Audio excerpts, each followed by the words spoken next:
ni inkuru ibabaje mu by'ukuri iteye n'agahinda y'umugabo wari utuye mu karere ka Gasabo mu murenge wa Gisozi aha ni mu mujyi wa Kigali wihekuye ndetse n'abatiretse aho yitwikiye mu nzu agapfana n'abana be babiri.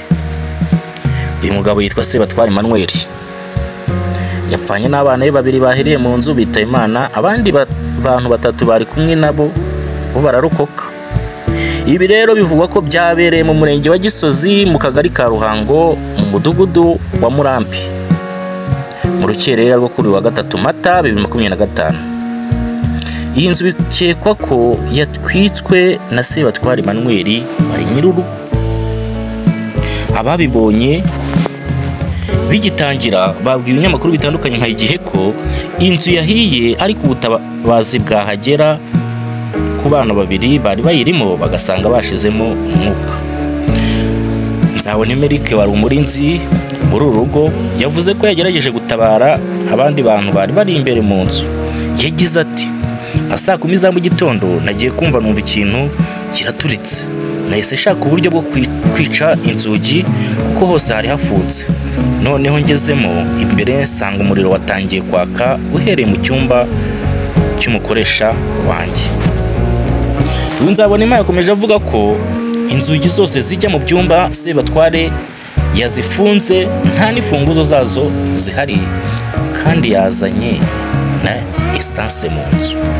Uyu muzamu yahamije ko mbere y'uko inzu ishya Sebatware yari yasabye abana kurarana nawe bidasanzwe bibaho mu buzima bwe, ndetse asaba abahabaga bose kuryama kare kandi bakuyeho telefoni zabo, ubundi we asigara mu ruganiriro areba televiziyo.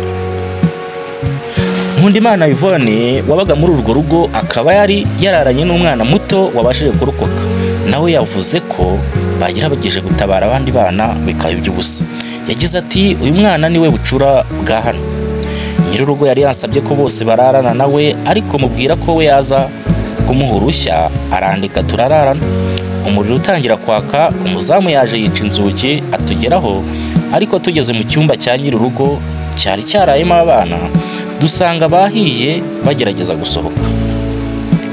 Ngiro usanga Regisi wari uturanye n'urwo rugo we yavuze ko yarazindutse mu masaha ya 10:30 agiye kohereza umugore we kwivuza, yumva abantu bavuza induru batabaza bavuga ko abana bahiriye mu nzu, ahita atabara ariko ahageze asanga abana bamaze gushya.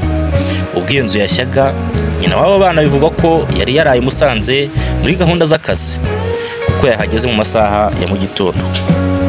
Umuvugizi wa polisi mu mujyi wa Kigali CIP Gahonzayire Welaris ati hahiremo abana babiri bari baryamye mu cyumba cy'ababyeyi, ndetse nyuma nase twasanze yahiriye mu bwogero.